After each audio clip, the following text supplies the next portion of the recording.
Kanglasa Khudolgi Maikaidagi Ahanba Maktada Mayambu Ikoknona Kurumjari Kanglasa Khudolna Ahanbu Oina Puthokchakiba Manipuri Audio Dharma Thawai Mabemagi Ani Shuba Tangkak Ashi Mayamda Khudol Tamjari Dharma Asi Kanagumba Kanagumbi Amataga Mari Linezade Aibigi Wakalna Sakachaduna Ijaba Dharmani Dharma Asida Miyamna Tabada Nungaitaba Wahiwata Khara Khajik Yaukragasu Kwai Pumnamakna Ngakpigani Haujik Mayamgi Mafamda Khudol Tamjari Punna Taminarasi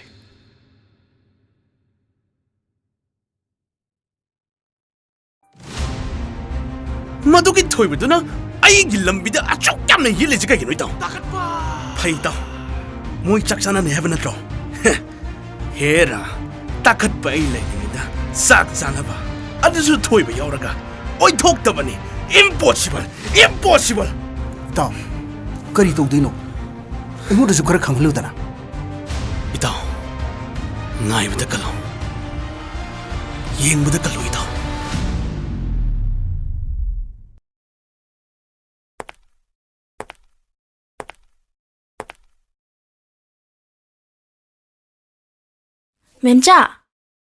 Memcha! Kanano? Tare! Liza, nangoira. Kaino mapan sum kauraisina. Imung da sanga zu yabdubu. Kaidaramino? Aido pau nungaiba matamgi na lakpani. Iman hangam saninge na niya, hangam lairakpa. Ado man thombani da. Ado kay pau no. Lo, ay ka da pamuzi. Nang na pau matamgi haidubu. Kay pau no Liza. Horen da thoido akhoda chaksa sena haikibane. Ta sauthoiga ta tat kasu yauni. Adugi nang ko bulai ne. Liza, nang di silent da tawbu yam ngamamina. Natte. Karamba narol da thoibaga talking tawruino ba. Ha. Aingonda ga khanghanda bida nakhoi bani nuksinarabra ba ha. Aigi ta nusibi ꯋꯥꯈꯜꯗ ꯑꯝꯇ ꯐꯈꯤꯅꯨꯀꯣ ꯉꯁꯥꯏ ꯇꯥ ꯇꯠꯇꯣ ꯄꯨꯈ꯭ꯔꯤ ꯃꯄꯥꯟꯗ ꯐꯤ ꯁꯨꯅꯤꯅ ꯂꯩꯔꯝꯃꯤ ꯑꯗꯨꯗ ꯃꯥꯒꯤ ꯐꯤꯗꯣ ꯑꯩꯅ ꯁꯨꯕꯤꯔꯒꯦꯅ ꯂꯧꯍꯧꯕꯅꯦ ꯐꯤꯗꯣ ꯂꯧꯕ ꯂꯥꯛꯄ ꯑꯣꯏꯅ ꯆꯥꯛ ꯆꯥꯅꯁꯤ ꯉꯥꯅꯨ ꯑꯆꯧꯕ ꯑꯃ ꯄꯣꯔꯛꯀꯦꯅ ꯍꯥꯏꯔꯝꯃꯤ ꯍꯩꯁ ꯉꯁꯤꯗꯤ ꯐꯖꯅ ꯆꯥꯊꯔꯒꯦ ꯉꯥꯅꯨ ꯊꯣꯡꯕꯁꯨ ꯍꯥꯎꯊꯗꯣꯔꯦ ꯑꯗꯣ ꯗꯥꯊꯣꯏꯕꯕꯨ ꯂꯥꯛꯄꯨ ꯂꯥꯛꯇꯣꯏꯖꯥꯠꯂꯣ ꯂꯥꯛꯀꯅꯤ ꯍꯥꯏꯔꯝꯃꯤ ꯐꯔꯦꯅꯦ ꯑꯗꯨ ꯑꯣꯏꯔꯗꯤ ꯕꯦꯝꯃ ꯅꯪ ꯆꯥꯟꯁ ꯐꯖꯕ ꯑꯃ ꯐꯪꯉꯕꯅꯦ ꯉꯁꯤꯁꯦ ꯅꯨꯃꯤꯠꯁꯨ ꯐꯩ ꯅꯪꯒꯤ ꯊꯃꯣꯏꯒꯤ ꯋꯥꯗ ꯁꯠ ꯁꯠ ꯈꯪꯍꯜꯂꯦꯗꯅ ꯃꯗꯨꯅ ꯐꯔꯗ꯭ꯔꯥ ꯃꯦꯝꯆꯥ ꯑꯗꯣ ꯑꯩꯕꯨ ꯇꯧꯕ ꯉꯝꯕꯤꯅꯤꯃꯨ ꯍꯥꯏꯈꯤꯔꯣꯏꯗ꯭ꯔꯣ 이해 낭지 빵주 빵그래 누빠나 눅시 보이러디 눅시 밤이 풍동네 야드라가나 파라가 둠렁네 아두가 누삐 에코이나 아이디 누삐니 가람나 멍원다 눅시 풍도까니 아이부 덩은비니 하이키더라 누삐기 팅킹 하이시니네 간데 라이자 눅시라디 찻 풍도 호바 마두나 낭기 타모이다 레이바 와바도 로이 꼭도이네 까나나 캉바 다토이베나 낭보 눅시저람마디 ꯃꯦꯝꯆꯥ ꯑꯩꯁꯨ ꯃꯥꯅ ꯑꯩꯕꯨ ꯅꯨꯡꯁꯤ ꯍꯥꯏꯅ ꯍꯥꯏꯔꯛꯄꯗꯣ ꯉꯥꯏꯔꯤꯕꯅꯤ ꯑꯗꯨꯕꯨ ꯃꯥꯗꯤ ꯑꯩꯕꯨ ꯅꯨꯡꯁꯤ ꯍꯥꯏꯅ ꯅꯣꯡꯃꯇꯁꯨ ꯍꯥꯏꯔꯛꯇꯦ ꯑꯩꯕꯨ ꯇꯧ ꯉꯝꯕꯤ ꯏꯀꯥꯏ ꯈꯪꯗꯕꯤꯅꯤ ꯍꯥꯏꯔꯁꯨ ꯍꯥꯏꯖꯔꯁꯅꯨ ꯑꯩ ꯉꯁꯤꯗꯤ ꯑꯩꯒꯤ ꯅꯨꯡꯁꯤꯕꯁꯦ ꯃꯐꯝꯗ ꯐꯣꯡꯗꯣꯛꯑꯒꯦ ꯂꯦꯞꯄꯦ 굿 아이기 다 눅시비야 굿 하이스니 아이나 all the very very very best ꯍꯧꯔꯕ ꯅꯪꯒꯤ ꯏꯪꯂꯤꯁꯇꯣ ꯑꯃꯨꯛ ꯂꯥꯛꯑꯣ ꯆꯠꯁꯦ 허허이 쎄쎄 마이다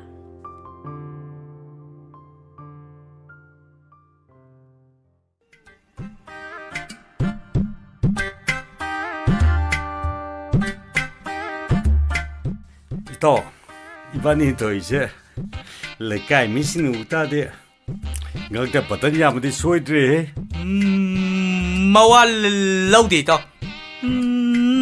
nate akhoi le kai to si kari no ba yo yon bigi yon big ngakta yo la bani na thak pai si masana tadri to hoini to nai sumini nate yu thakpa koi phabagi mahuta 벤데다 퐁나 유 올리바 모이 파바디 깨도게바 시네바 소이바 아두부디 이따오 예무세 시우브라 마니 하르세 시달 로이나 잣나 그래 마니 하르시부 비라바 미수 땅에 나수 빵나래 아두가네 이따 론수 톡나드래 까나다보다 이따 하이질로 이따 하이질로 미는 나와 한키나비다 수미게노 이따 이따 와이브 수미게노 이따 와이브다 아라면 깜가 여게 이따세 그땅 아이질게 이따 세땅 암살로 떠오르지 오네 까야다 와클 누알레미 노브지 이따 너희네디 눈티지다 바짝 덕타라 말이네 하 이따 토이비 나트라나 마니다 이따 토이비니다 이따 토이비라에 이따 토이비 하이질로 해 오 야래 아이 좀 하이자라게 나티 너희네기 시부 탁범 미를 있다더나 마닝 메야 아지다바 시나 파트로 이따 미나슈 우다바 미 라가슈 마닝 짱바 마나바 나트로 이따 마니 또 마네 너희나 ngang 마바 어두 있다 아이지 마타 티 사리네 아두기니네 너희 나한테 라이지 그이더래 이따 하이브네 바타오나 아코이 레이시디 또 Sini de tao. Akoi pa na ije nupi mo pusilata yadi sini. Tha sida nupi mo pusilapa ngamdradi pa na pamjaba mamong nupi do thini sini. Natti ni tao. No yum ta hayo ba. Nupi koi da ba ina kadai dagi no ba nupi pusilaktu ije na. Sidari ni tao. Aina mata ti sai ai ji. Ito, nupi leide. Ah. Leire itaw leire. Ngai koi tao. Ai phone am lại. Am tao quật ke he. Hai bagan nang hau tin he.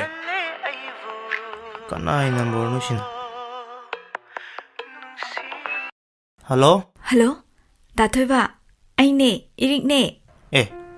Iri à? Cái đâu ra? Cái sum tàu đi đó. Ado, đã thôi bà. Ngasi yum da lạc đi cái đâu rồi kìa.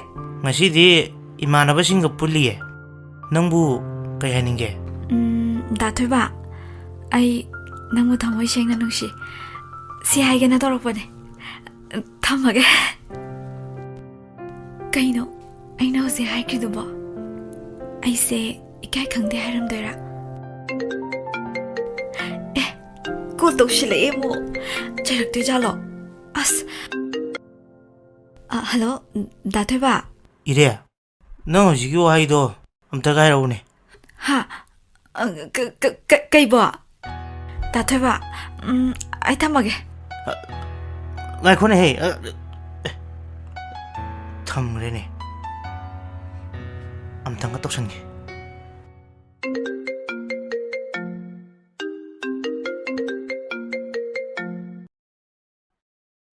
Iri à?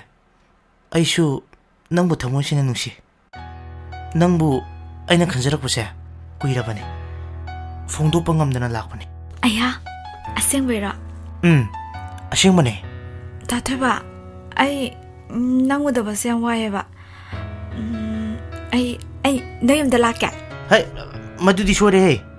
Admai gladi phrakta ni. Ai do yum da su leite ba. Phare se. Horen do. Ai lage. Phare dudi ai thame ko. Hoi, đã thôi bà. Adam kui ni wai sanai du kanano ni ito. Irik ni de to. Iri gai di. Hera, kaka pritam gi masano piduni da. Ngai khoi tao. Ai cái nó mình nhìn khi nghe. Kari ni to. Sai đó lại giờ cái thèn ra mẹ lại giờ khối đã cha xe na hai lắm mình đi tao Nang je ma thong di sa di to. Na sa hai ya ro. ai na nganu ga pura cái hai lắm mà mình đi tao cha xe tao thôi ba nang lấy hậu ra kia hai rồi Ai di kai do le hudu ba. Noi na haw na charu gi sini ne. Adu di sum pham le ku so. Kwa hu lo de na. Salis la o ke no. Ho, chase tao chase.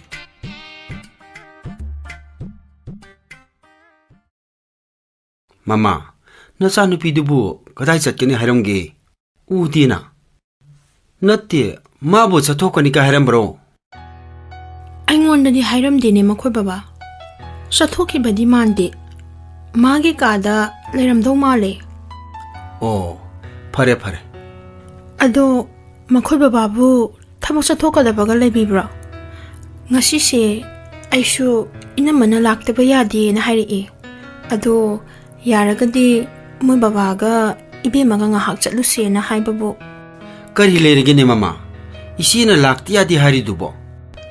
ꯑꯩꯁꯨ ꯈꯪꯗꯦ ꯃꯈꯣꯏ ꯕꯕꯥ ꯑꯗꯣ ꯆꯠꯊꯣꯛꯇꯕꯁꯨ ꯀꯨꯏꯔꯦ ꯉꯁꯤꯗꯤ ꯏꯕꯦꯝꯃꯁꯨ ꯎꯅꯤꯡꯉꯦ ꯍꯥꯏꯔꯛꯄꯅꯦ ꯑꯩꯅ ꯍꯥꯏꯕꯗꯗꯤ ꯌꯥꯔꯛꯀꯅꯤ ꯍꯥꯏꯕ ꯊꯥꯖꯗꯦ ꯃꯈꯣꯏ ꯕꯕꯥꯅ ꯏꯕꯦꯝꯃꯅ ꯈꯔ ꯍꯥꯏꯔꯒ ꯌꯦꯡꯕꯤꯌꯨ ꯏꯕꯦꯝꯃꯅ ꯌꯥꯔꯛꯂꯕꯗꯤ ꯄꯨꯟꯅ ꯆꯠꯂꯨꯁꯦ Hoi hoi, ai haige.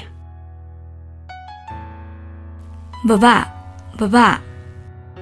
이베마, 그이러래. 랩두나 레이라디, 정어 오. Isha sana, kay dorogan eh nang bo. Babada kari haninge. Lao lao lao. Baba, ay ngasi da thoy ba koi ba chaluge tawbune ba. Aikoigi Manipuri phasa phasa mafam singse yingningi. Ado baba, selgi da piu ba. Isha sana, ngasi di salurano. Hayeng wena ne, chalo. Ngasi di baba ne, mama ne, Isha sana ne, koi ba salurasi. Kadai da? Noi ne ne ne, lak taba yati. Isha sana su porak taba yati. Sini ne. Baba, ay chatlaroi. Ay ko na chatlage haba. Ba hoy adum chatluro. Ay di da thoy ba goi na koi ba chatlu si haina khre haba. Ibema, noy ne na nangbu uningi hairakpane. Adugine, nangi koipado hayeng oina chatlo. Nang yaudradi ne, noy ne na amuk nungairaroi. Baba, ngang lay. Ay chatlaroi hai di chatlaroi. Se, kaino. Ay sel habado, piro. Pare pare. Isha sana na saning dar di ne, kona satpai duni. Se. Nang na ne, kona gada ba siendo sidagi lauro se. Si oi di harni. Baba, thank you.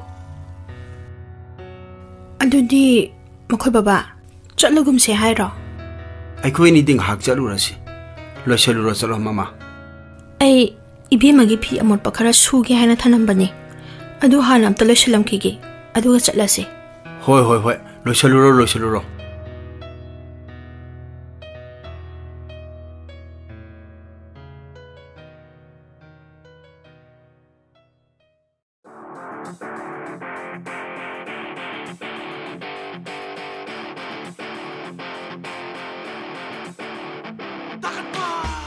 Tao, ibani na pamakli basi padati kuire sa. Lai je du thuruk pasu di. Sala siri tao. Itaw, nang je wa yang ngang je kagino. Ina ikaw ne nangon na pulak tayo na kaniko. Yes. Pada banungay rin. Nupi na yabi nagtraga ingon na tayo na ni. Sakta si dabo kanana bu yabi nagtuino. Ay daw na pajawa si natia.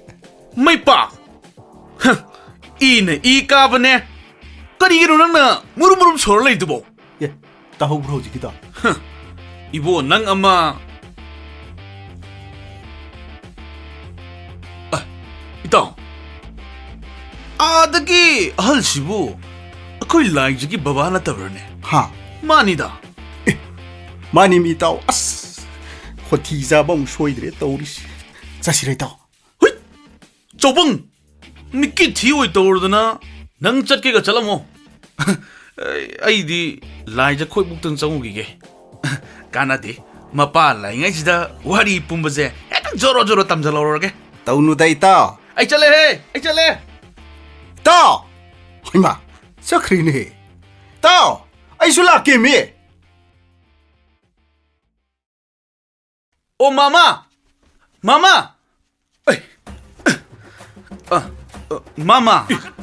Mama bu kadom sa piru no.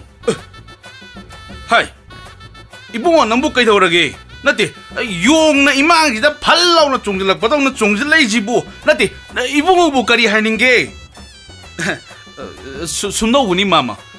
Ako'y mama bu kadom na lingbiru no. Ihe sumno bani. Nangi mama say 당나버기 시다 타박 아마 각자 도우버니 아도 이보고 낭부 마마다 까리 하이닝 바노 마마 거의 따오세 마마기 내야 누파 오이드니 마사카 얌 파자버니 마마 셀수 얌 빠이버니 셀 빠이버도 마밍 짤리바 쿠라 이벌도 아두기 나이 또 복잡한 마차 누파니 미 마마 하이 따데 이볼기 마차 오이래 에이 강이 두다 이붕와 iya nupa di lai kredo nati nang na karma matanda iya nupa mu koiram liba kaino da mama ako'y lang sibu yung pala buhay sibu nati iya nupa sibu kanano ni mama tokso sari yengu ni ibu nga lai jagi yung pan bagi wan nati da tu ako'y likay ki thangna ba da laiba icha thoy ba du khangi da na aduni aina iya nupa na hairi se 파레 아두디 마마주 어묵 잘라게도 ꯁꯛꯇꯥꯁꯤꯡꯁꯤꯗꯤ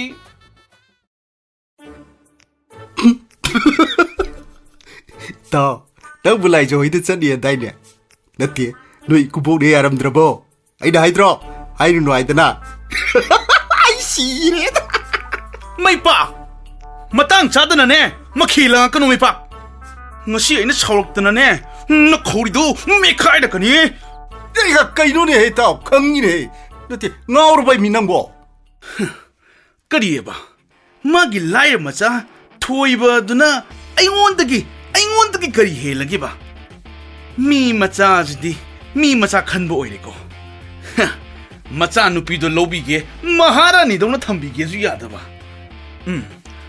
fazana haibada yadrabani na pat thatlaga lobo tare dana itaw chasilo ꯑꯩꯈꯣꯏ ꯃꯥꯃꯁꯤꯅ ꯃꯔꯣꯜ ꯑꯃ ꯕ ꯑꯆꯧꯕ ꯉꯥꯛꯇ ꯍꯩꯖꯜꯂꯝꯕꯁꯤꯗ ꯕ ꯏꯇꯥꯎꯁꯤ ꯁꯥꯎꯈ꯭ꯔꯦꯃꯤ ꯇꯧꯔꯤꯁꯤꯕꯣ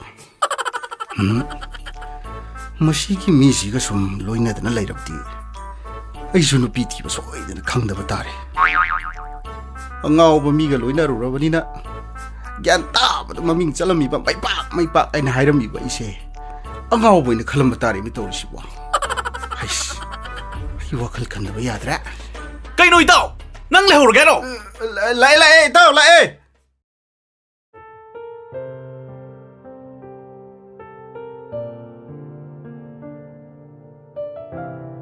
Imay pema laiman ga kangi da kay thil ni na mi krik e inaradana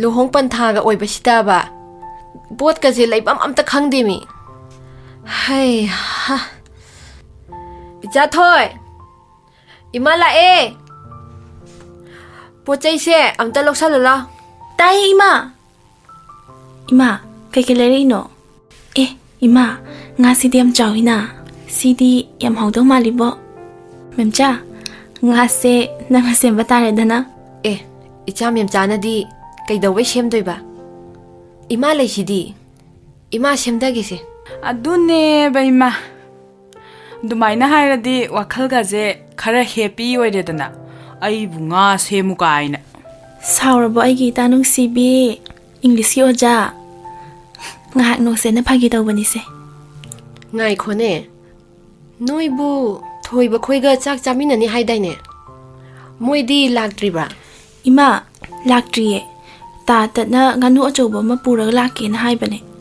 ngak leradi lakcherani memcha akhoi ni pochai se pusalase hoi adoi ma aidi horen kaleja da aigi special da thamgadabane ima kauni ko aidi ate te sadra su yae ba kaleja sadra ba ai shet adumoire hoi ichagi bu imana lona thamauraga loiredana adune ba khara yana jeba adoi ma losalaga thamau ko yare ba lao ko ngai kho he ima aiju lai jaga chak thongna ba tawru khige ishau yam kam me phare chango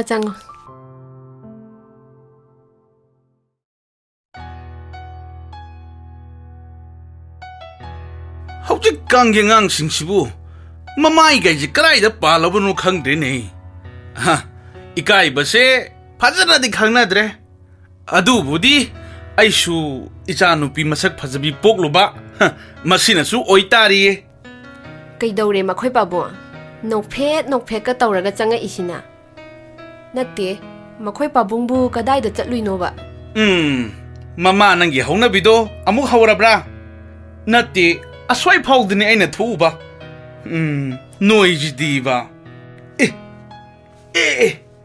hai mama nangbu law ne hi nga sidi hais chaure he nati nangbu sibu kaidongna banu nga bu kaidongna banu e ho makhoi pabung na ne thaki hotel da chatpada pu na ba nanai aina leiruba kai no khangde mi ho thoiba khoido lakani makhoi angang masen chak chana duri male adugi leirubani ha adugi boiradi kari sukai de mama hai mama nang bungai khone ꯏꯆꯥ ꯊꯣꯏꯕꯤꯒ ꯊꯣꯏꯕꯒꯁꯤꯕꯨ ꯅꯠꯇꯦ ꯃꯈꯣꯏꯒꯤꯁꯤꯕꯨ ꯀꯣꯏꯅꯔꯤꯕ ꯀꯥꯏꯗꯨꯔꯣ ꯑꯇꯩ ꯑꯇꯩ ꯈꯪꯗꯦ ꯑꯩꯗꯤꯅꯦ ꯑꯩꯈꯣꯏꯒꯤ ꯊꯣꯏꯕꯁꯦ ꯏꯌꯥ ꯅꯨꯄꯥ ꯑꯣꯟꯊꯣꯛꯅ ꯑꯣꯏꯅꯤꯡꯈ꯭ꯔꯦ ꯊꯕꯛ ꯏꯪꯈꯥꯡꯅ ꯃꯔꯣ ꯑꯃ ꯐꯔꯤꯕ ꯈꯜꯂꯨꯕꯗꯅꯦ ꯋꯥꯈꯟꯁꯦ ꯄꯪꯅꯨꯡꯗ ꯅꯨꯡꯉꯥꯏ ꯑꯩꯗꯤ ꯑꯗꯨꯒꯤ ꯍꯥꯏꯔꯨꯔꯗꯤ ꯃꯈꯣꯏ ꯄꯥꯕꯨꯡ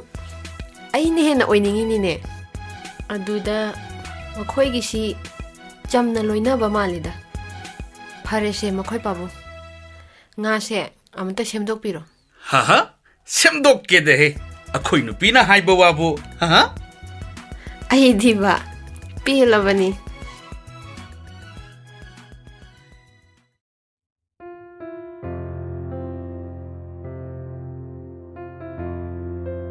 ꯕꯕꯥ ꯕꯕꯥ ꯇꯥꯗ ꯖꯥꯠꯂꯣ ꯕꯕꯥ ꯀꯅꯥꯅꯣ ꯏꯕꯦꯝꯃ ꯀꯔꯤ ꯍꯥꯏꯒꯦ ꯍꯥꯏꯕꯅꯣ ꯕꯕꯥ ꯗꯥ ꯊꯣꯏꯕ ꯂꯩꯇꯕ꯭ꯔꯣ ꯊꯣꯏꯕꯗꯤ ꯂꯩꯇꯦꯅꯦ ꯅꯪꯅ ꯊꯣꯏꯕ ꯍꯪꯉꯤꯁꯤꯕꯨ ꯅꯪꯕꯨ ꯀꯅꯥꯅꯣꯅꯦ ꯑꯩꯈꯣꯏ ꯊꯣꯏꯕꯒ ꯅꯪꯒꯕꯨ ꯈꯪꯅꯕ꯭ꯔꯣ ꯕꯕꯥ ꯑꯩ ꯄ꯭ꯔꯤꯇꯝꯒꯤ ꯃꯆꯥꯅꯨꯄꯤꯅꯦ ꯗꯥ ꯊꯣꯏꯕꯒ ꯊꯕꯛ ꯑꯃ ꯆꯠꯃꯤꯟꯅꯁꯦꯅ ꯍꯥꯏꯒꯦꯅ ꯂꯥꯛꯄꯅꯦ ꯑꯣ ꯑꯩꯈꯣꯏ ꯏꯕꯨꯡꯉꯣ ꯄ꯭ꯔꯤꯇꯝꯒꯤ ꯃꯆꯥꯅꯨꯄꯤ ꯑꯣꯏꯔꯦ ꯍꯣꯏ ꯕꯕꯥ ꯕꯕꯥꯗꯤ ꯈꯪꯂꯨꯗꯔꯦꯗꯅ ꯏꯆꯥꯗꯤ ꯌꯥꯝ ꯆꯥꯎꯔꯝꯃꯦ ꯑꯗꯣ ꯕꯕꯥ ꯗꯥ ꯊꯣꯏꯕꯗꯣ ꯀꯗꯥꯏ ꯆꯠꯅꯤ ꯍꯥꯏꯔꯝꯒꯦ ꯑꯩꯈꯣꯏ ꯃꯈꯥ ꯂꯩꯀꯥꯏꯒꯤ ꯂꯥꯏꯖꯗꯨ ꯃꯈꯣꯏꯗ ꯆꯥꯛ ꯆꯥꯟꯅꯒꯗꯧꯔꯤ ꯍꯥꯏꯗꯅ ꯃꯥꯒꯤ ꯆꯥꯛꯀ ꯍꯥꯞꯄꯨꯅꯨ ꯍꯥꯏꯗꯅ ꯍꯧꯖꯤꯛꯇ ꯕꯕꯥꯗ ꯐꯣꯟ ꯇꯧꯔꯝꯕꯅꯤ ꯂꯥꯏꯖ ꯍꯥꯏꯁꯦ ꯅꯍꯥꯟ ꯑꯩꯒ ꯗꯥ ꯊꯣꯏꯕꯒ ꯍꯜꯂꯛꯄꯗ ꯊꯦꯡꯅꯕꯗ ꯁꯣꯏꯗꯅ ꯑꯣꯏꯔꯝꯒꯅꯤ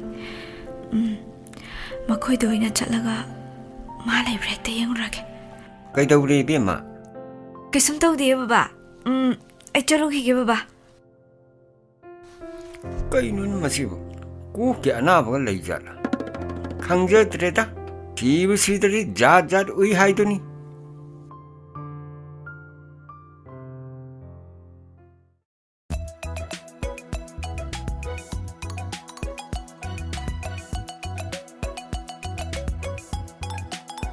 ꯍꯩꯁ ꯏꯇꯥꯎ ꯅꯪ ꯉꯥꯅꯨꯁꯤꯗꯤ ꯐꯖꯅ ꯆꯥꯎꯔꯦꯍꯦ ꯌꯦꯡꯕꯗ ꯐꯖꯔꯦꯅꯦ ꯁꯤꯗꯤ ꯂꯨꯝ ꯍꯦꯛ ꯂꯥꯎꯔꯅ ꯍꯣꯔꯦꯟꯗꯤ ꯐꯖꯅ ꯂꯧꯈꯠꯄ ꯌꯥꯔꯅꯤꯍꯦ ꯏꯇꯥꯎ ꯑꯩꯈꯣꯏ ꯃꯥꯅ ꯆꯍꯤ 5 ꯆꯪꯅ ꯂꯣꯏꯔꯛꯄ ꯉꯥꯅꯨꯅꯤ ꯏꯇꯥꯎ ꯍꯣꯏꯅ ꯍꯥꯎꯅ ꯂꯧꯈꯠꯅꯕ ꯍꯥꯏꯅ ꯍꯣꯔꯦꯟ ꯆꯥꯕꯗ ꯃꯌꯥꯝ ꯆꯥꯃꯤꯟꯅꯔꯁꯨ ꯈꯣꯟꯊꯤꯗꯣ ꯅꯇꯥꯎ ꯑꯗꯨꯝ ꯐꯪꯖꯔꯒꯦ ꯇꯧꯔꯤꯁꯤ ꯍꯥꯏꯅꯔꯤꯉꯩꯁꯤꯗ ꯌꯨꯝ ꯐꯥꯎꯗꯤ ꯌꯧꯁꯤꯜꯂꯦꯍꯦ ꯏꯇꯥꯎ ꯃꯥꯃꯥ ꯉꯥ ꯁꯦꯝꯃꯝꯃꯤꯔꯣ ꯄꯦꯜꯂꯕꯅꯤ ꯃꯥꯃꯒꯤ ꯅꯥꯁꯤ ꯂꯥꯞꯅꯕꯨ ꯀꯧꯔꯕ ꯇꯥꯕꯩ ꯋꯥꯗꯤ ꯁꯨꯡꯂꯩ ꯂꯩꯇ꯭ꯔꯦ ꯍꯣ ꯃꯥꯃꯥ ꯉꯥ ꯁꯦꯝꯃꯝꯃꯤꯔꯣ ꯑꯩ ꯊꯣꯏꯕ ꯅꯈꯣꯏ ꯂꯥꯛꯑꯕꯣ ꯅꯃꯥꯅꯅꯦ ꯉꯥꯁꯦ ꯁꯦꯝꯍꯜꯂꯤꯅꯤꯅꯦ ꯆꯪꯉꯣ ꯅꯃꯥꯁꯨ ꯂꯩꯈꯤꯕꯅꯤ ꯃꯥꯃꯣ ꯂꯥꯏꯖꯈꯣꯏꯗꯤ ꯂꯩꯈꯤꯕꯅꯤ ꯑꯁ 이짜나 뿌레이방 아누시디 하오라니 해 Hoy mama ngasi di pena chati again achauba ma pura ke heta labni mama ho fazana hauna saba haiduni natrado 자토이 마땀세 탱에 내 산나바 따오로 이마이수네 두칸다기 아와라파 khara yengugige loisallo ꯄꯨꯡꯁꯤꯁꯨ ꯊꯦꯡꯉꯕꯅꯤꯅꯦ ꯇꯧꯔꯤꯁꯤ ꯊꯣꯏꯕ ꯅꯣꯏ ꯂꯥꯛꯑꯦꯗꯅ ꯍꯣꯏ ꯃꯥ ꯐꯔꯦ ꯆꯪꯉꯣ ꯅꯆꯟꯁꯤꯡꯁꯨ ꯆꯥꯛꯈꯨꯝꯗ ꯂꯩꯍꯧꯕꯅꯦ 이마이수네 두칸다기네 아와라파 khara yengugige ꯆꯪꯉꯣ ꯍꯣꯏ ꯃꯥ 마마 아코이 nganu제 셈타루르게 이따 정질러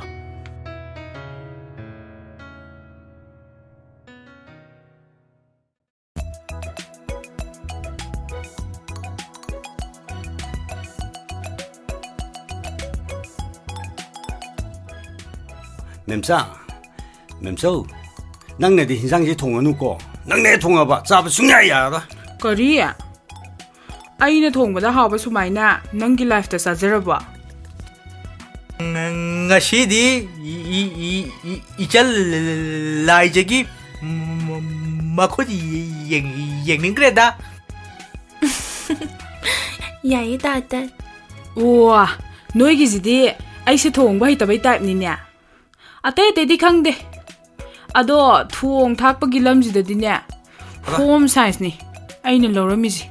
하 너무 홈사이즈네봐 야래 이베마 야래 고 이베마 야래 홈사이즈 야래 낭데디 통비라노 나 디니 이도 누지 떠봐 나한테 뭐하나 뭐юм데기 개 하우레 보래 나 성공거디 낭낭 라와 하고도 말하나 장바 쌈등 짜고 이도 홉스탄 여기 있냐 떡누지 여기 있냐 아이 홉스탄 부글보다 ꯆꯨꯝꯃꯤꯅꯤꯗꯣ ꯑꯩꯈꯣꯏꯅꯅꯤꯅꯦ ꯅꯪꯕꯨ ꯍꯣꯁꯄꯤꯇꯥꯜꯗ ꯄꯨꯈꯠꯂꯝꯕꯗꯣ ꯑꯗꯨꯏꯗꯣ ꯃꯗꯨꯒꯤ ꯃꯔꯝꯗꯤ ꯑꯩ ꯈꯪꯍꯧꯗ꯭ꯔꯦ ꯑꯗꯨꯕꯨ ꯀꯩꯒꯤꯅꯣ 오 케네 싸루라가냐 진이기 못해 둠 바빠메 케데부 둠 가나 함나게봐 아시나 홈사이즈니까 에이 진이데기 둠 Adudi white ki white loi oirambaduda yengdan hablubane.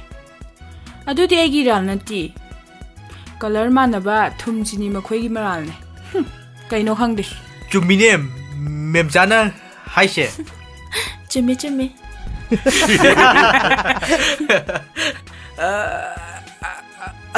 ado laija nabungi ngasaygi piroldo nabung laingashida pugragedana Yayi tata.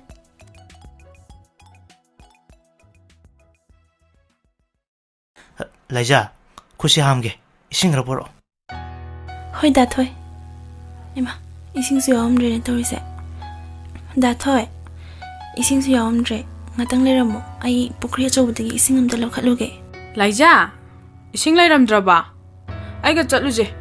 멤자 너 내려모 아이오이나 라이자가 쩌도록게 라오 라이자 떡도 입시 와클럼니 떠이고 makhoi anigi tamoigi oiba waisingdo phong naradi panida 라이자 난 전화번호 빌어 아쇼 빌어하게 Yarani da thôi. Ai dum soge. 호이 호이 Da thôi. Se kuto sta dai to. Da thôi. 그래도래 난 이제 아이부 빌어 해라 Nateda. Da thôi da wa ma hai ke tawbane. 그래도래 라이자 Da thôi. Na chanbu ikai khangdabi tamgambi ni haina ti khanbinu ko. Ngasi di da thôi da aigi thamoi oiba wahai kradang phongdokjage. 그녀 라이자 나는 것이 머닝망 삼는다고 왕따 강이세 나띠 타모이기 왜 와이디 그녀 Ah, da thôi.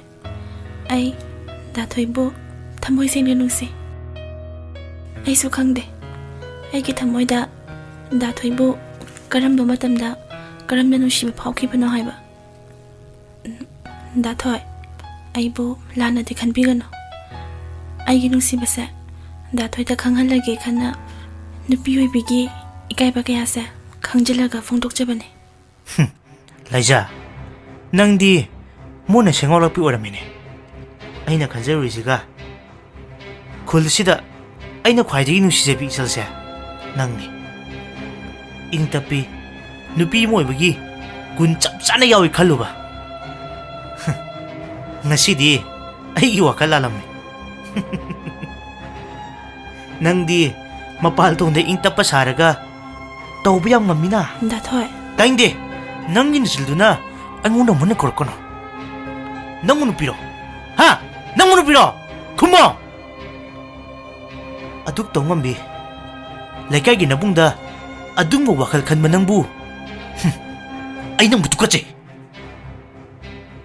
ꯍꯣꯏ ꯉꯁꯤꯗꯒꯤꯅꯦ ꯅꯪꯒꯤ ꯅꯁꯛꯇꯣ ꯑꯩꯉꯣꯟꯗ ꯑꯃꯨꯛ ꯍꯟꯅ ꯎꯠꯂꯛꯀꯅꯨ ꯍꯣꯏ ꯅꯊꯨꯝ ꯋꯥꯔꯛꯄ ꯉꯝꯗꯕꯤ ꯗꯥ ꯊꯣꯏꯕ ꯏꯔꯦ ꯅꯪꯗꯤ ꯀꯥꯏ ꯆꯠꯂꯨꯏꯕ ꯗꯥ ꯊꯣꯏꯕ ꯊꯤꯔꯛꯏꯅꯤ ꯀꯩꯅꯣ ꯌꯨꯝꯗꯁꯨ ꯆꯠꯂꯨꯔꯕꯅꯦ ꯕꯕꯥꯅ ꯁꯤꯗ ꯆꯠꯈꯤ ꯍꯥꯏꯕꯩ ꯁꯤꯗ ꯑꯣꯏꯅ ꯂꯥꯛꯏꯅꯤ ꯑꯣ ꯀꯩ ꯂꯩꯒꯦ ꯑꯩꯒꯤ ꯅꯨꯡꯁꯤꯕꯒꯤ ꯅꯥꯛꯇ ꯂꯥꯛꯄꯕꯨ ꯌꯥꯗꯕ꯭ꯔꯥ ꯑꯩꯅ ꯑꯗꯨ ꯍꯥꯏꯈ꯭ꯔꯕꯣ ꯑꯗꯨꯗꯤ ꯁꯦ ꯒꯥꯔꯤꯁꯦ ꯊꯧꯔꯛꯑꯣ ꯆꯠꯁꯦ ꯀꯥꯏꯗꯣꯏꯃ ꯉꯁꯤꯗꯤ ꯑꯩꯈꯣꯏ ꯕꯥ ꯍꯣꯏꯁꯨ ꯅꯦꯅꯦ ꯈꯣꯏꯗ ꯆꯠꯈꯤ ꯊꯦꯡꯂꯛꯀꯅꯤ ꯍꯥꯏꯔꯝꯃꯦ ꯑꯩꯅ ꯕꯕꯥꯗꯕꯨꯗꯤ ꯍꯥꯏꯈꯤꯕꯅꯤ ꯗꯥ ꯊꯣꯏꯕꯒ ꯀꯣꯏꯕ ꯆꯠꯂꯨꯒꯦꯅ ꯑꯗꯣ ꯕꯕꯥꯅꯁꯨ ꯌꯥꯔꯛꯑꯦ ꯑꯁ ꯑꯩꯅꯁꯨ ꯉꯥꯡ ꯂꯩꯔꯦ ꯁꯦ ꯒꯥꯔꯤꯁꯦ ꯊꯧꯔꯛꯑꯣ ꯂꯥꯛꯑꯣ ꯍꯣꯏ ꯆꯠꯁꯦ ꯂꯥꯏꯖꯥ ꯍꯥꯏꯕ ꯅꯠꯇ꯭ꯔꯣ ꯍꯣꯏ ꯑꯩꯗꯤ ꯅꯪ ꯎꯍꯧꯗ꯭ꯔꯦ ꯁꯥꯎꯅꯨꯀꯣ ꯗꯥ ꯊꯣꯏꯕꯒ ꯊꯕꯛ ꯑꯝꯇ ꯆꯠꯂꯨꯒꯦ ꯊꯧꯔꯣ ꯌꯥꯔꯦꯍꯦ ꯆꯠꯂꯣ ꯆꯠꯂꯦꯀꯣ ꯂꯥꯏꯖꯥ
ꯅꯪꯕꯨ ꯅꯨꯡꯁꯤꯖꯔꯨꯕ ꯑꯩꯒꯤ ꯏꯔꯥꯜ ꯑꯣꯏꯔꯕ꯭ꯔꯥ ꯗꯥꯊꯣꯏ ꯅꯪꯕꯨ ꯅꯨꯡꯁꯤ ꯐꯣꯡꯂꯨꯕꯅ ꯅꯪꯅ ꯏꯐꯝꯗꯩ ꯂꯥꯞꯊꯣꯛꯅꯕ ꯋꯥꯍꯩ ꯑꯣꯏꯔꯕꯀꯣ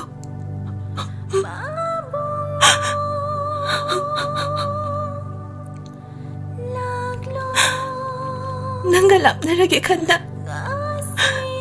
ꯅꯪꯕꯨ ꯅꯨꯡꯁꯤꯈꯤꯕꯗꯤ ꯅꯠꯇꯦ ꯗꯥꯊꯣꯏ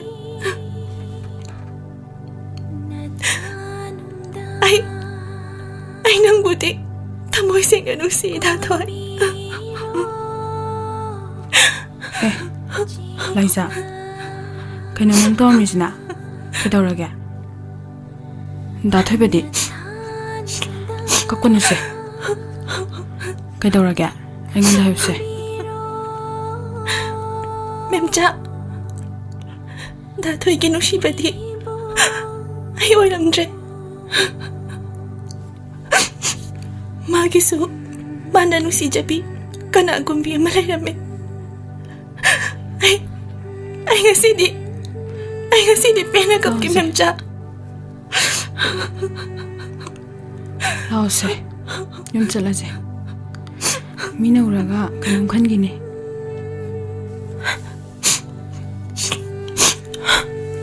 ꯃꯦꯝꯆꯥ ꯗꯥ ꯆꯧꯊꯣꯏ ꯍꯣꯏꯗꯗꯤ ꯍꯥꯏꯕꯤꯅꯨꯀꯣ ꯗꯥꯊꯣꯏꯗꯣ ꯊꯕꯛ ꯑꯃ ꯆꯠꯈꯤꯕꯅꯤ ꯍꯥꯏꯅ ꯈꯨꯝꯕꯤꯌꯨ ꯑꯩ ꯉꯁꯤꯗꯤ ꯌꯥꯝ ꯏꯀꯥꯏꯔꯦ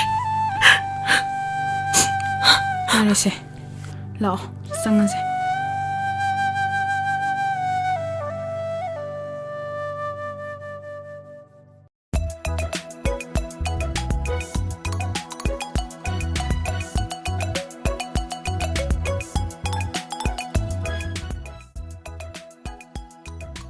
ꯗꯥꯊꯣꯏꯕ ꯃꯐꯝꯁꯦ ꯌꯥꯝ ꯐꯖꯩ ꯑꯩꯗꯤ ꯁꯨꯃꯥꯏꯅ ꯐꯖꯕ ꯃꯐꯝꯁꯤꯁꯨ ꯑꯃꯨꯛ ꯐꯥꯎꯕ ꯎꯗ꯭ꯔꯤ ꯆꯥꯎꯈꯠꯄ ꯃꯐꯝ ꯐꯖꯕ ꯃꯐꯝ ꯀꯌꯥ ꯆꯠꯂꯨꯔꯕꯁꯨ ꯀꯣꯏꯔꯕꯁꯨ ꯏꯔꯦ ꯁꯅꯥ ꯂꯩꯕꯥꯛ ꯃꯅꯤꯄꯨꯔꯗꯒꯤ ꯍꯦꯟꯅ ꯐꯖꯕ ꯃꯐꯝ ꯂꯩꯔꯝꯒꯅꯤ ꯍꯥꯏꯕꯁꯦ ꯑꯩ ꯊꯥꯖꯗꯦ ꯆꯨꯝꯃꯦ ꯗꯥꯊꯣꯏꯕ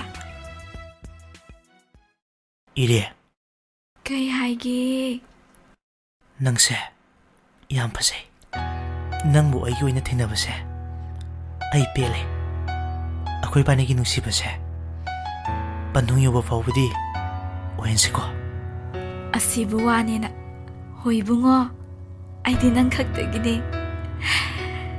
ꯗꯥꯊꯣꯏꯕ I love you ꯍꯩ ꯃꯁꯤꯗꯤ ꯃꯤ ꯇꯥꯅꯤꯅꯦꯍꯦ ꯇꯥꯅꯤꯡꯕ ꯇꯥꯖꯁꯅꯣ ꯅꯪꯁꯦ ꯑꯩ ꯈꯛꯇꯒꯤꯅꯤ ꯈꯪꯅꯕ ꯃꯌꯥꯝ ꯇꯥꯅꯕ ꯂꯥꯎꯔꯤꯅꯦ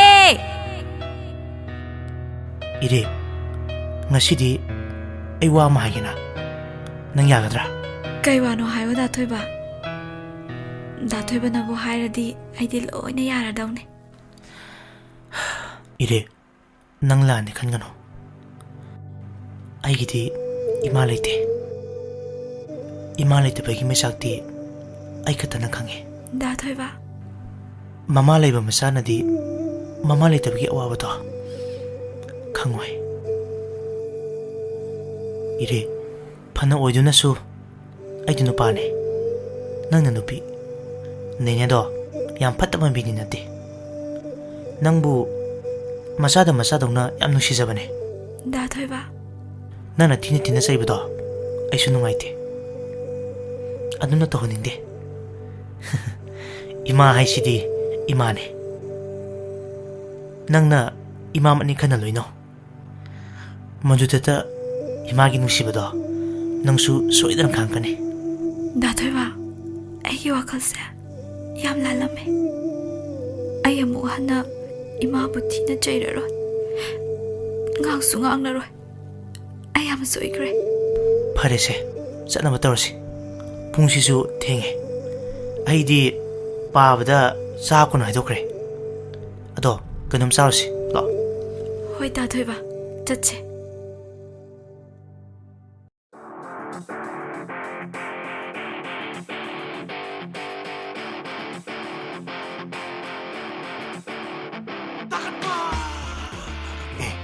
Tao, thôi bale e. Ha.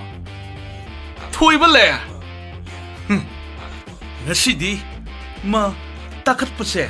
Kanano haibado masagkangan ba tare dana. Ay. Do. Adala ngang se sikam. Thôi ba, nang am tangai ko. Hay. Ngai ko thôi ba. Ai lam bita piri sibu kai lerege. Nangna nangi lambi thatpada nangna sauningli bado adugumna aishu sauningli adubu ngasidi takhatpana khara totsa batare dana kai no haibiri sibu ai gyan tadre haining bawa do seinanam haibiyo Na tene, laije ka nang kari mari laine. Ha. Laije se. Isona. Aikoi itau khaktakini haidra ne sarga tharak labani. Sida nangna nangi oinaba honari base karigino. Ha. Nate, nang se aikoi itau se sakhara thijai habsida usitri bro. Ha. Usitri bra banangi se. Mai pa. Matang matam khangu ko mai pa. Hai. Ngai ko thoiba. Nang se angang sumali ne. Se. Nang ta chong ne wa hai ki mun ta. Lai jado. Natai ma thui ne. Hai di nang se angang ni na. Natai ma tare da na. Natra mai pa. Nani ne tao. Oh. Ngasade chane wari je. Khoi lai je kya. Ayo, ito sapa sumpale. Ayo. Kay guni. Yari di ya. Hai. Lai je do. Ai nu pini. Na ki do ga habno. Ha. Na ki do ga habno. Na khoi gumba mathong maram khang da ba. Noi na ra thachin jasilaga hui dong na law khonga ga thoi bane ki ni sin ne. Ha. ꯂꯥꯏꯖ ꯄꯤꯔꯅꯤ ꯁꯤꯅꯦꯕ ꯍꯣꯏ ꯂꯥꯏꯖꯗꯣ ꯑꯩꯒꯤꯅꯤ ꯑꯗꯨꯒ ꯉꯁꯤꯗꯒꯤ ꯂꯥꯏꯖꯒꯤ ꯃꯤꯡ ꯄꯟꯕꯗꯤ ꯂꯥꯏꯗꯅ ꯅꯪꯒꯤ ꯋꯥꯈꯜꯗꯨꯗ ꯈꯜꯂꯕ ꯊꯣꯏꯕꯅ ꯅꯣꯏꯕꯨ ꯂꯥꯟꯕꯤꯔꯦ ꯈꯪꯉꯣ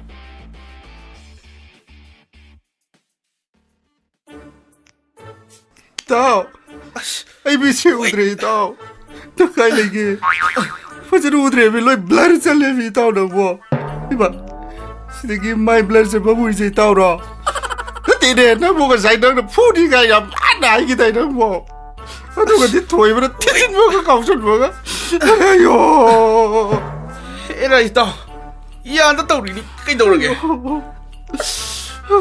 마도 앙드죠 밖에다 풀어미해 어때다 마는 기당 왕배 현기도 떠오르버 강디미 나 사기 아이는 또 뭐 옹도 난 강이도니다 아이는 보동만 보니 에이사죠 말이네 아도다 까라이다 이놈 낄로까지가 아이도 기아람 따오드랬다 근데 마이도 굿 마드로 수드로 뭐도 너무 안 돼 봐 낭디 카르부 파리 말이네 나나도 아이 낭보가 따버려 강디 콤봄 랍꼼 따위 따에 그이로 아이 카림 따드리도 능강에 따답이냐 이리 우드리미네 가봐 강들의 까니야 이 노조 강들 하걸로세 고기 좀 코이로 말했다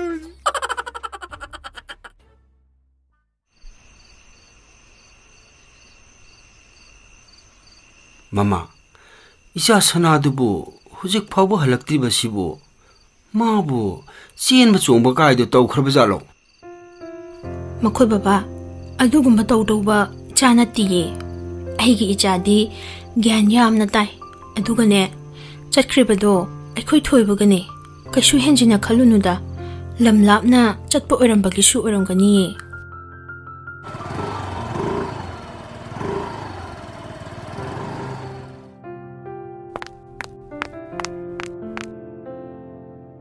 Baba, Mama, kaidaurumna mapansida.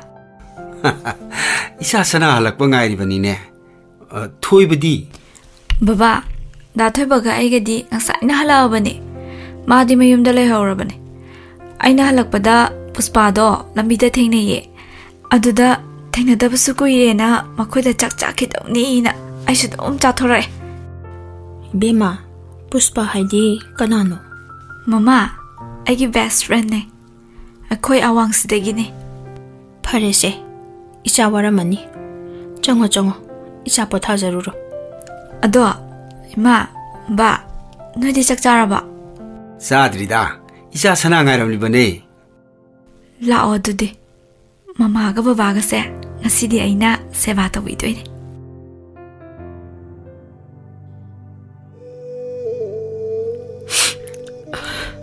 Karino mama, amu kappa mu horot ibasina. Makhoi baba, ai ngasidi yamna harawe. Ai gi pise. Haraubangi pine. Ibemana aibu ima haina korambado. Makhoi baba, tahodabra.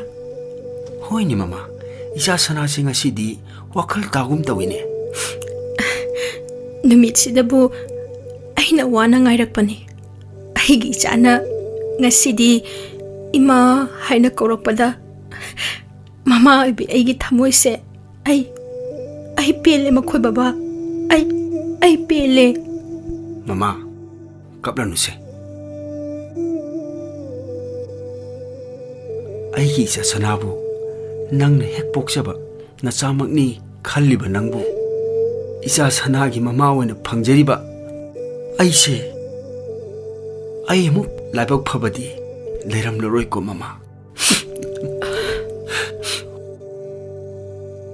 Baba, Mama, lao.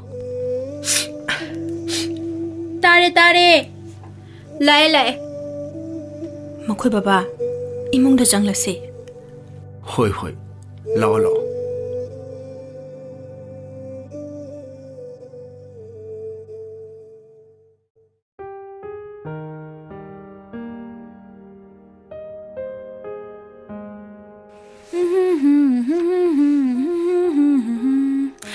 Nagaland ꯁꯦꯒꯥꯏꯕꯤ Manipur ꯂꯩꯈꯥꯏꯕꯤ ꯏꯃꯥ ꯂꯥꯏꯖ ꯂꯩꯇ꯭ꯔꯣ ꯂꯩꯕꯅꯦ ꯂꯩꯕꯅꯦ ꯍꯥꯏ ꯃꯦꯝꯆꯥ ꯏꯃꯥꯒ ꯋꯥꯔꯤ ꯑꯝꯇ ꯁꯥꯁꯤ ꯁꯤꯗ ꯐꯝ ꯍꯣꯏ ꯏꯃꯥ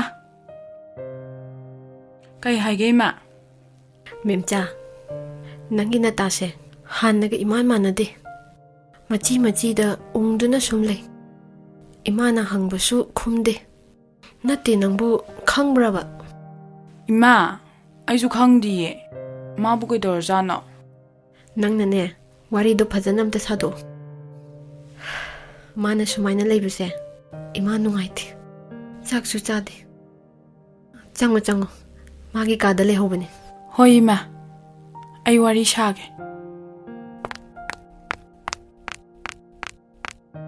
ꯏꯇꯥ ꯂꯥꯏꯖꯥ ꯇꯨꯝꯃꯤꯔꯣ ꯅꯪꯕ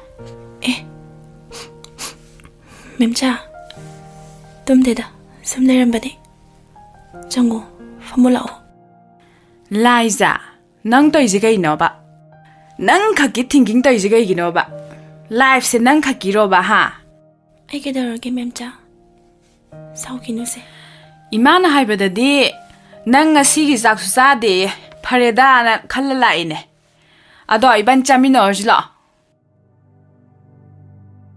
ꯃꯦꯝꯆꯥ ꯑꯩ ꯆꯥꯛ ꯆꯥꯅꯤꯡꯗ꯭ꯔꯦꯗ ꯑꯩ ꯗꯥꯊꯣꯏꯒꯤ ꯋꯥꯈꯜ ꯀꯥꯎꯅꯕ ꯐꯅꯗꯤ ꯍꯣꯠꯅꯕꯅꯦ ꯃꯥꯕꯨ ꯅꯨꯡꯁꯤꯔꯅꯨ ꯃꯥꯕꯨ ꯀꯥꯎꯊꯣꯛꯈ꯭ꯔꯣ ꯍꯥꯏꯕꯗꯤ ꯑꯩꯒꯤ ꯊꯃꯣꯏꯁꯤꯅ ꯌꯥꯗꯤꯌꯦ ꯃꯦꯝꯆꯥ ꯑꯩ ꯌꯥꯝ ꯋꯥꯏꯌꯦ ꯃꯦꯝꯆꯥ ꯄꯦꯒꯟꯈ꯭ꯔꯦꯍꯦ ꯅꯪꯅ ꯃꯔꯣꯟ ꯑꯃ ꯑꯗꯣ ꯗꯥꯊꯣꯏꯕꯁꯦ ꯉꯝꯗꯤ ꯌꯥꯝ ꯉꯝꯃꯜꯂꯦ ꯃꯤꯒꯤ ꯊꯃꯣꯏ ꯃꯁꯛ ꯌꯥꯝ ꯈꯪꯕꯤꯗꯦ ꯅꯍꯥꯟ ꯆꯥꯛ ꯆꯥꯅꯕ ꯅꯨꯃꯤꯠꯇꯣ ꯑꯗꯨ ꯅꯨꯃꯤꯠꯇꯨꯗꯒꯤ ꯗꯥꯊꯣꯏꯕꯗꯣ ꯗꯥ ꯆꯥꯎꯊꯣꯏ ꯍꯣꯏꯒꯁꯨ ꯄꯨꯟꯗ꯭ꯔꯦ ꯍꯥꯏ ꯑꯩꯅ ꯃꯥꯕꯨ ꯅꯨꯡꯁꯤꯖꯔꯨꯕꯁꯦ ꯑꯩꯒꯤ ꯏꯔꯥꯜ ꯑꯣꯏꯔꯗ꯭ꯔꯥ ꯑꯩ ꯍꯤꯡꯅꯤꯡꯗ꯭ꯔꯦ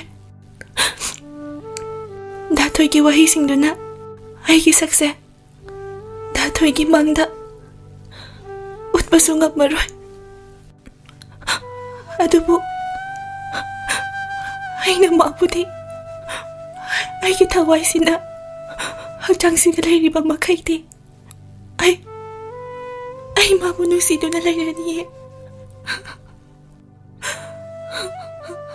ꯌꯥꯔꯦꯁꯦ ꯅꯪꯒꯤꯗꯃꯛ ꯑꯩ ꯂꯩꯖꯤꯗꯤ ꯑꯩꯅ ꯐꯅꯕ ꯂꯣꯏ ꯁꯤꯟꯒꯅꯤ ꯅꯪꯗꯤ ꯀꯞꯇꯧ ꯅꯠꯇꯤꯌꯦ ꯃꯥꯒꯤ ꯃꯃꯥꯡꯗ ꯂꯦꯟꯅꯗꯧꯅꯤ ꯑꯩꯅ ꯍꯥꯏꯕꯗ ꯌꯥꯎ ꯗꯥꯊꯣꯏꯕꯗꯣ ꯅꯪꯒꯤ ꯅꯅꯥꯛꯇ ꯁꯣꯏꯗꯅ ꯂꯥꯛꯈꯤꯅꯤ ꯃꯥꯒ ꯅꯨꯡꯁꯤꯅꯔꯤꯕ ꯏꯔꯤꯛꯇꯣ ꯃꯃꯤꯠ ꯌꯥꯝ ꯌꯥꯝꯗꯧꯕ ꯅꯨꯄꯤꯅꯤ ꯅꯪꯗꯤ ꯀꯃꯥꯏꯅ ꯈꯪꯉꯤꯕ ꯀꯅꯥꯅ ꯍꯥꯏꯔꯛꯏꯅꯣ ꯃꯥꯒꯤ ꯃꯤꯠꯌꯦꯡ ꯋꯥꯉꯥꯡꯗꯣ ꯌꯥꯗꯦꯕ ꯑꯗꯨꯅꯅꯦ ꯑꯩꯅ ꯍꯥꯏꯔꯤꯁꯦ ꯂꯥꯛꯑꯣꯁꯦ ꯆꯥꯛ ꯆꯥꯔꯨꯔꯁꯦ ꯑꯩꯁꯨ ꯆꯥꯛ ꯂꯥꯝꯕꯅ ꯁꯤꯗꯣꯔꯦ ꯌꯥꯝ ꯍꯪꯒ꯭ꯔꯤ ꯑꯣꯏꯔꯦꯕ ꯅꯪ ꯁꯤꯗꯤꯕ ꯂꯥꯛꯑꯣ